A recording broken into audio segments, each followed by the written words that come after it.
പതിയെ പതിയെ സുമിതയുടെ സ്ഥാനത്തേക്ക് നമ്മൾ നന്ദിതയെ ഉയർത്തിക്കൊണ്ടുവരണം.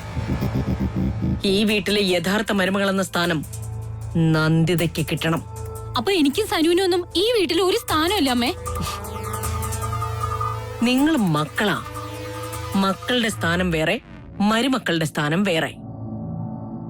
നീ നിന്റെ സ്ഥാനവും അധികാരവും ഉറപ്പിക്കേണ്ടതേ ഈ വീട്ടിലല്ല, കിഷോറിന്റെ വീട്ടിലാ. അതുപോലെ തന്നെ സനു, അവള് പിടിമുറുക്കേണ്ടതേ ശ്രീനിഷിന്റെ വീട്ടിലാ. സ്വന്തം വീട്ടിൽ അധികാരം സ്ഥാപിച്ചിട്ടും നിങ്ങൾക്ക് രണ്ടുപേർക്കും എന്ത് കിട്ടാനാ? അമ്മയോട് പ്രധാനപ്പെട്ട ഒരു കാര്യം പറയാൻ വിട്ടുപോയി. കമ്പനിയിലെ എന്റെ പോസ്റ്റിലേക്ക് ഏട്ടൻ പിടിച്ചിരുത്തിയ അഭിലാഷിനെ പറ്റി ഞാൻ അന്വേഷിച്ചു. ഏട്ടൻ അവനെ ആ പ്രധാന പോസ്റ്റിലേക്ക് പിടിച്ചിരുത്താൻ ഒരു കാരണമുണ്ട്. അത് വേറൊന്നുമല്ല, മഹാലക്ഷ്മി അമ്മയുടെ ദത്തുപുത്രി പ്രതീക്ഷയെ കല്യാണം കഴിക്കാൻ പോകുന്നതേ ഈ അഭിലാഷ. അപ്പൊ അതാണ് കാര്യം. പെങ്ങൾ കുട്ടിക്ക് ചെക്കനെ അന്വേഷിക്കണം. ചുമ്മാതല്ല ഇത്രയും വലിയൊരു പോസ്റ്റില് അഭിലാഷിനെ ഗിരിയേട്ടൻ അപ്പോയിന്റ് ചെയ്തത്. പ്രതീക്ഷയ്ക്കുള്ള സ്ത്രീധനമായിരിക്കും അഭിലാഷിന് കൊടുത്ത ഈ ജോലി. എന്തായാലും എന്റെ വയറ്റത്തടിച്ച് തന്നെ വേണമായിരുന്നോ ഏട്ടന്റെ പെങ്ങൾക്ക് സ്ത്രീധനം കൊടുക്കാൻ? അവന് വല്ല കാറോ വീടോ മറ്റോ വാങ്ങിക്കൊടുത്തിട്ട് ഈ കല്യാണം നടത്തിയ പോരായിരുന്നോ? എന്റെ ജോലി തന്നെ തട്ടിപ്പറിച്ചു കൊടുക്കണമെന്ന് ഈ ഏട്ടൻ എന്താ അത്ര വാശി? നീ വെറുതെ സങ്കടപ്പെടണ്ട. ആ ജോലി എവിടെയും പോവാൻ പോകുന്നില്ല. അത് നിനക്ക് തന്നെ തിരിച്ചു കിട്ടുമെന്ന് എന്റെ മനസ്സ് പറയുന്നു. ഈ കല്യാണം നടന്നാലല്ലേ സ്ത്രീധനം കൊടുക്കേണ്ട കാര്യമുള്ളൂ. ഒരു കാര്യം നിങ്ങൾ മനസ്സിലാക്കിക്കോ, പ്രതീക്ഷയും അഭിലാഷും തമ്മിലുള്ള കല്യാണം ഒരിക്കലും നടക്കാൻ പോകുന്നില്ല. അത് നടത്താൻ ഞാൻ സമ്മതിക്കില്ല.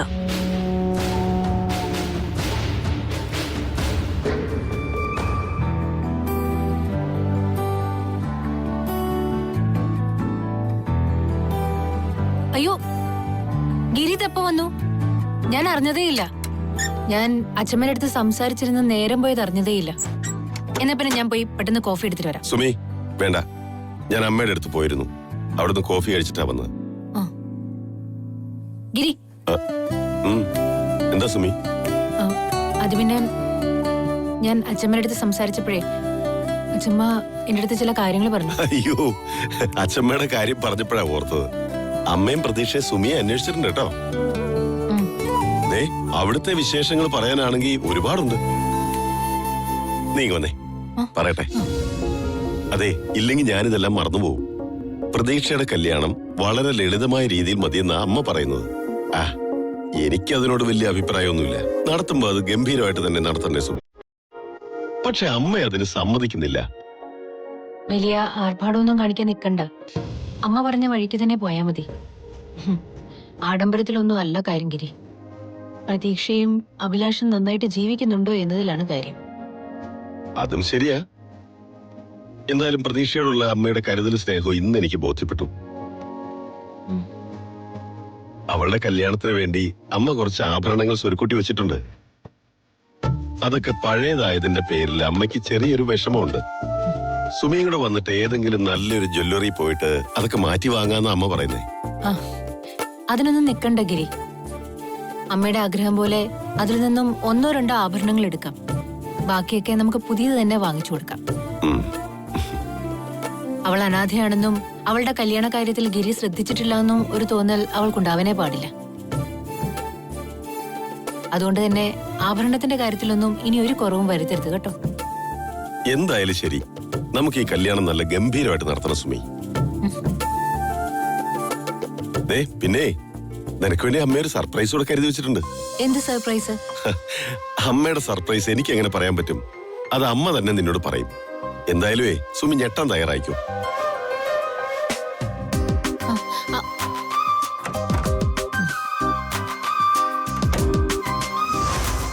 നിന്റെ സ്വന്തം കുടുംബജീവിതത്തിന് നീ പ്രാധാന്യം കൊടുക്കണം.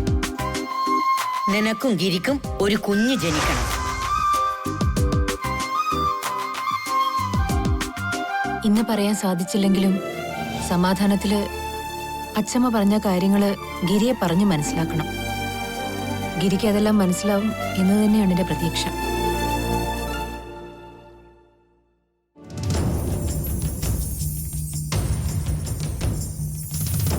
ഹായ് ഏട്ടാ.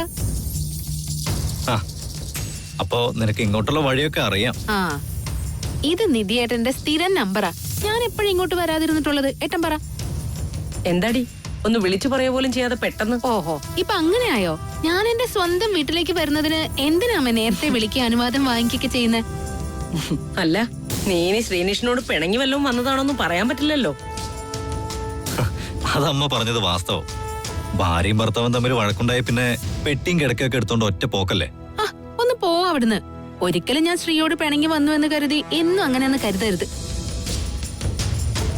പിന്നെ ഞാനന്ന് പിണങ്ങി വന്നതിന്റെ പേരിലാണ് നിതീഷേട്ടന്റെ കല്യാണം നടന്നത് തന്നെ. അത് മറക്കണ്ട. ഞാൻ വന്ന് പറഞ്ഞപ്പോഴാണ് ശരിക്കും ഗിരിയേട്ടന്റെ മനസ്സ് മാറിയത്. ആ അതൊക്കെ പോട്ടെ. എന്തൊക്കെയുണ്ട് സനു അവിടുത്തെ വിശേഷങ്ങള്? അവിടെ എന്ത് വിശേഷം? വിശേഷങ്ങൾ മുഴുവൻ ഇവിടെയല്ലേ. നന്ദേടുത്തി എവിടെ? അവള് മുറിയിലുണ്ട്. ശരി, ഞാൻ എല്ലാവരെയും വിശദമായിട്ടൊന്ന് കണ്ടിട്ട് വരാം. ഉം.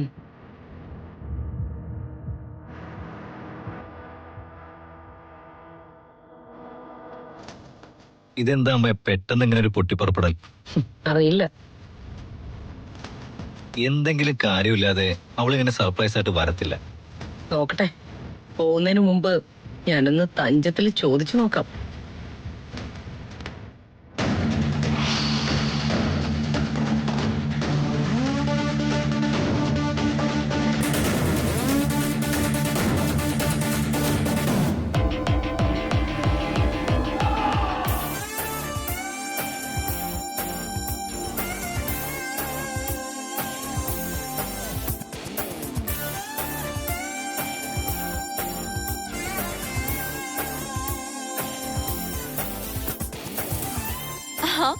ഇതാണ് സനു എടുത്തിയോ? എന്താ അവിടെ തന്നെ നിന്ന് കളഞ്ഞത്?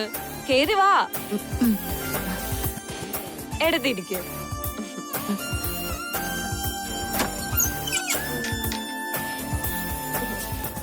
എങ്ങനെയുണ്ട് പുതിയ ജീവിതം? ഓരോരുത്തർക്കും അവരറിയിക്കുന്ന ജീവിത കിട്ടാന്ന് പറയുന്നത് എത്ര ശരിയാ അല്ലേ എടുത്തി?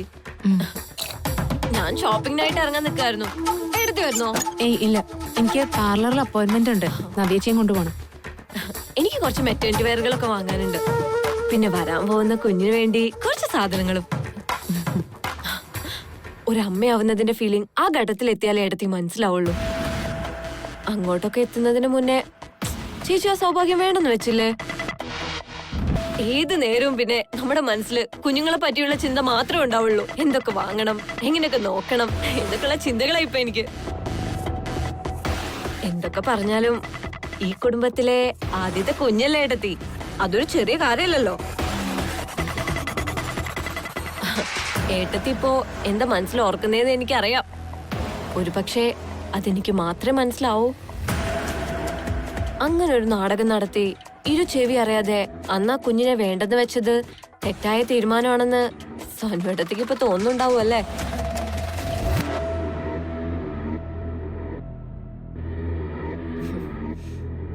ആ സൗഭാഗ്യം ദൈവം എനിക്കാ വിധിച്ചെന്ന് കൂട്ടിയാ മതി. പേടിക്കണ്ട, ഇക്കാര്യം എന്റെ മനസ്സിൽ മരണം വരെ രഹസ്യമായി ഞാൻ സൂക്ഷിച്ചോളാം. എന്തെങ്കിലും ആവശ്യങ്ങൾ എനിക്ക് വന്നാലും എന്റെ കൂടെ നിൽക്കാൻ ഏട്ടത്തി ഉണ്ടാവുന്ന എനിക്ക് ഉറപ്പാ. അപ്പൊ പിന്നെ ഏട്ടത്തിയുടെ ഒരു രഹസ്യം ഞാനും സൂക്ഷിക്കണ്ടേ? ആ ഡ്രൈവറോട് ഇറങ്ങി നിൽക്കാൻ പറഞ്ഞതാ. ഇറങ്ങി കാണുന്നു നോക്കട്ടെ.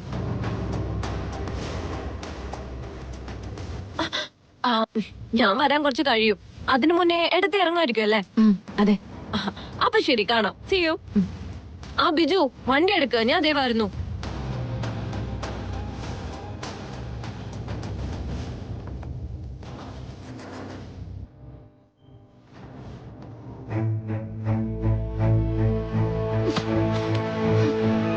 എന്നു മുതലാ അവൾ ഇത്ര വലിയ മഹാറാണി ആയത്? ആര്? എന്താ നീ പറയുന്നേ? ആ നന്ദിത അല്ലാതാര? എന്താ ഉണ്ടായേ? നീ കാര്യം പറ.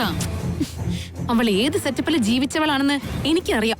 അവളുടെ ജാടയും പോരൊന്നും എന്നോട് കാണിക്കണ്ട. നിങ്ങൾ തമ്മിൽ വഴക്കിട്ടോ?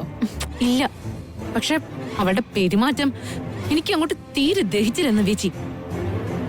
സ്വന്തമായിട്ടൊരു മുറി പോലും എടുക്കാനില്ലാതെ ആ ദാരിദ്ര്യം പിടിച്ച വീട്ടിൽ കഴിഞ്ഞിരുന്ന പെണ്ണ. അഹങ്കാരം കണ്ടാലേ ജനിച്ചപ്പോഴേ പട്ടുമെത്തയിലായിരുന്നു ഭാവം.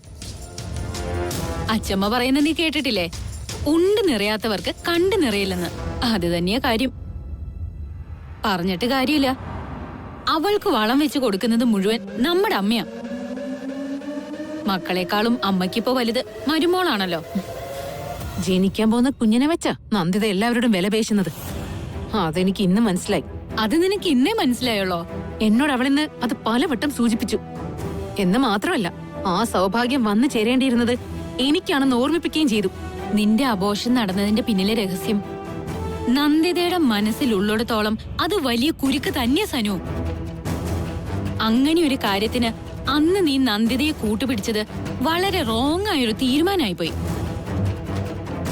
അതിരിക്കട്ടെ, നിന്നോട് ഞാൻ പറഞ്ഞത് നീ ചെയ്തോ? ശ്രീനിഷിനെ കാര്യങ്ങൾ അറിയിച്ചോന്ന്? ഇല്ല, എനിക്കത് പറയാൻ ഇപ്പോഴും ധൈര്യം വരുന്നില്ല. നോക്ക്, ഭയപ്പെടേണ്ട ചില രഹസ്യങ്ങൾ മുന്നിലുള്ളപ്പോ എത്രയും പെട്ടെന്ന് അത് തുറന്നു പറയുന്നത് നല്ലത്. ശ്രീയോട് നീ തന്നെ പറഞ്ഞു കഴിയുമ്പോ ഉണ്ടാകുന്ന പ്രശ്നങ്ങൾ എന്തൊക്കെ പറഞ്ഞാലും മറ്റൊരാൾ പറഞ്ഞറിയുന്നതിനേക്കാൾ നിസ്സാരായിരിക്കും. അതൊക്കെ എനിക്ക് അറിയാം, പക്ഷെ എത്ര നാൾ നീ നന്ദിതയെ ഭയന്ന് ജീവിക്കും സനു? അധിക നാളെ ഭയക്കേണ്ടി വരില്ല. ഞാൻ ആ കുഞ്ഞിനെ വേണ്ടെന്ന് വെച്ചത് എത്ര വലിയ മണ്ടത്തരായി പോയെന്ന് ഞാൻ ഇപ്പൊ തിരിച്ചറിയുന്നുണ്ട്. എനിക്ക് ഇനിയൊരു കുഞ്ഞുണ്ടാവുന്നത് വരെ മാത്രമേ ഞാൻ നന്ദുവിനെ ഭയക്കേണ്ട കാര്യമുള്ളൂ. അതിനുശേഷം അവൾ ഈ രഹസ്യം ശ്രീയെ അറിയിച്ചാലും അവൻ എന്നെ ഉപേക്ഷിക്കില്ല. അത് കാര്യം തന്നെയാ, പക്ഷെ അതുമാത്രം പോരാ. അമ്മയുടെ മനസ്സിൽ നന്ദിതയ്ക്കുള്ള ഈ അമിത പ്രാധാന്യം ഉണ്ടല്ലോ, അത് കുറച്ചേ പറ്റൂ. അതിന് നമ്മൾ വേറെന്തെങ്കിലും ഒരു വഴി കാര്യമായിട്ട് ആലോചിച്ചേ പറ്റൂ.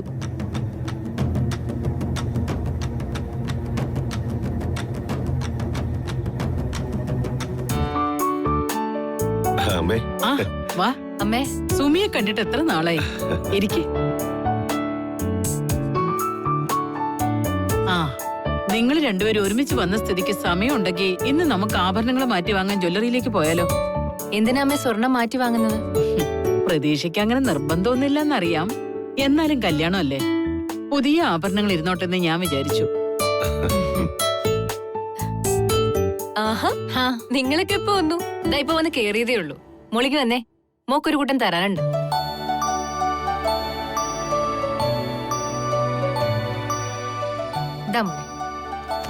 എന്താ ചേച്ചി ഇതൊക്കെ?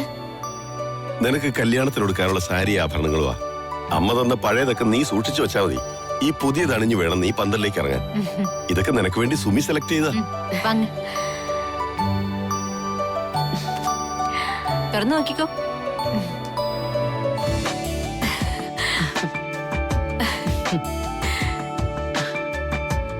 ഇത്രയും സ്നേഹമുള്ളൊരു നാത്തൂൻ നിനക്കുണ്ടായതേ നിന്റെ ഭാഗ്യമാണ് മോളെ.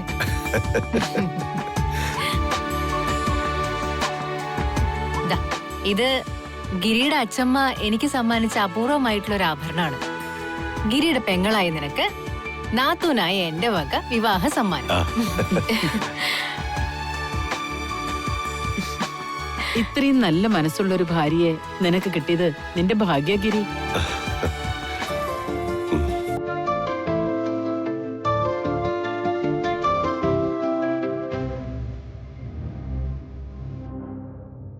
അഭിലാഷും പ്രതീക്ഷയും തമ്മിലുള്ള ഈ വിവാഹം ഒരിക്കലും നടക്കാൻ പാടില്ല. അവൻ അവളുടെ കഴുത്തിൽ താലി കെട്ടിയ പിന്നെ ഗിരിയേട്ടൻ എന്നെ മാറ്റി അഭിലാഷിന് കൊടുത്ത ആ ജോലി അതോടെ ഉറക്കും. ഗിരിയേട്ടനും പ്രതീക്ഷയും തമ്മിൽ രക്തബന്ധമൊന്നും ഇല്ലെങ്കിലും സ്വന്തം പെങ്ങളെ പോലെ ഏട്ടൻ അവളെ നോക്കുന്നു. പെങ്ങളുടെ ഭർത്താവ് എന്ന് പറയുന്നത് അളിയനാണല്ലോ. ആ അളിയന്റെ ഭാവിയിൽ കമ്പനി ഡയറക്ടർ ബോർഡിൽ വരെ ഗിരിയേട്ടൻ പ്രതിഷ്ഠിക്കാൻ സാധ്യതയുണ്ട്.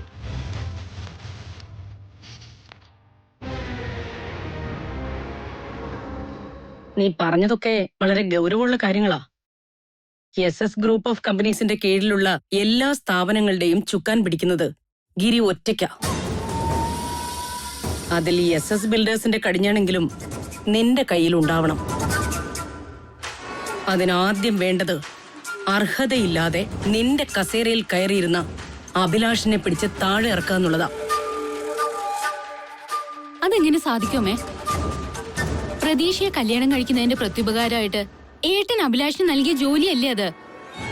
അഭിലാഷിന്റെ ആ ജോലി എങ്ങനെയാ നമുക്ക് നഷ്ടപ്പെടുത്താനാവുക? പ്രതീക്ഷയെ കല്യാണം കഴിക്കുന്നതിന് അഭിലാഷിന് സ്ത്രീധനമായിട്ട് കിട്ടിയ ജോലിയല്ലേ അത്? ആ കല്യാണം മുടങ്ങിയ പിന്നെ സ്ത്രീധനത്തിന് എന്ത് പ്രസക്തി? ആ അതെ, അത് തന്നെ ഞാനും പറയുന്നത്. ആ കല്യാണം എങ്ങനെയെങ്കിലും മുടക്കേ പറ്റുള്ളൂ. എങ്ങനെ? നമുക്കിനി എന്ത് ചെയ്തിട്ട് ആ കല്യാണം മുടക്കാൻ പറ്റുക?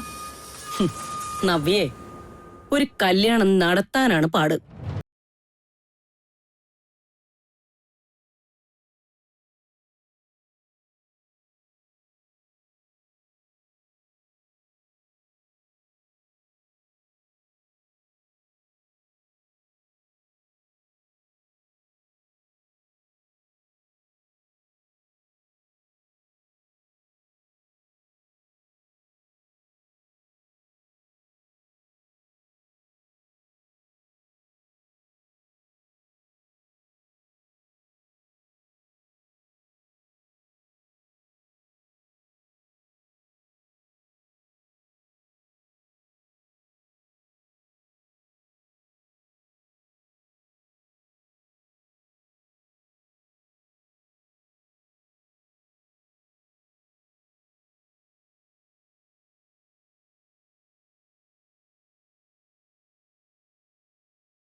കഥകൾ സുമിതയുടെ ചെവിയിലും എത്തട്ടെ.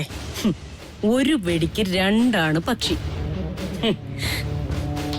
നമ്മളൊരു തീപ്പൊരി ഇട്ടുകൊടുത്താൽ മാത്രം മതി, അത് കനലാക്കി മാറ്റുന്ന കാര്യം അഭിലാഷും സുമിതയും ചെയ്തോളും. ഇനിയിപ്പൊ ഇതിൽ ആലോചിക്കാൻ എന്തിരിക്കുന്നു? ഒട്ടും വൈകിക്കരുത്, കാര്യങ്ങൾ നടക്കട്ടെ. ദേ, എനിക്ക് ബുദ്ധി പറഞ്ഞു തരാൻ മാത്രമേ അറിയൂ. അത് നടപ്പിലാക്കി വിജയിപ്പിക്കേണ്ടത് നിങ്ങളാ. ഇനി എന്തു വേണമെന്ന് എനിക്കറിയാമേ.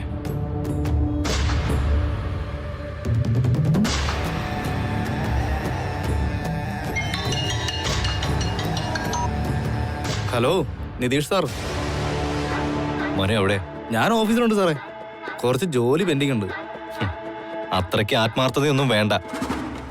സ്വന്തം അനിയനായി എന്നോട് ഗിരിധർ നമ്പ്യാർ എന്താ കാണിച്ചതെന്ന് നിനക്കറിയാലോ. ഇനി ഞാൻ പറയുന്ന കാര്യം മനു ശ്രദ്ധിച്ച് കേൾക്കണം. ഞാൻ പറയുന്ന പോലെ ചെയ്ത മനുവിനും സാമ്പത്തികമായിട്ട് ഗുണമുണ്ടാവും. എന്താ സാർ?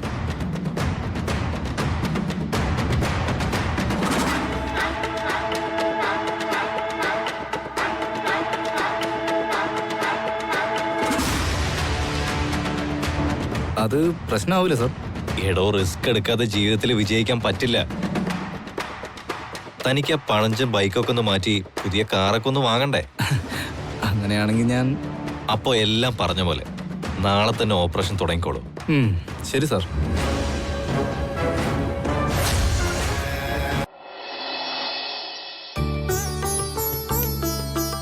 ഞാൻ അരിഞ്ഞോളാം കുഞ്ഞെ. വെജിറ്റബിൾ സാലഡ് ഞാൻ ഉണ്ടാക്കിയോളാം. ഗിരിക്കുള്ള ചായ ഗൗരി ഇട്ടാ മതി കേട്ടോ. ശരി കുഞ്ഞെ. അതെ, ഗിരിയുടെ ചായയിലും മധുരം ഒട്ടും ഇടണ്ട. അയ്യോ കുഞ്ഞെ, മധുരം ഇല്ലാത്ത ചായ സാറ് കുടിക്കുവോ? ഇനി അതിന്റെ പേരിലെങ്ങാനും ദേഷ്യപ്പെട്ടാലോ? അതൊന്നും ഓർത്ത് ഗൗരി ടെൻഷൻ അടിക്കണ്ട. ഗിരി എന്ത് പറഞ്ഞാലും ഞാൻ മാനേജ് ചെയ്തോളാം. ശരി.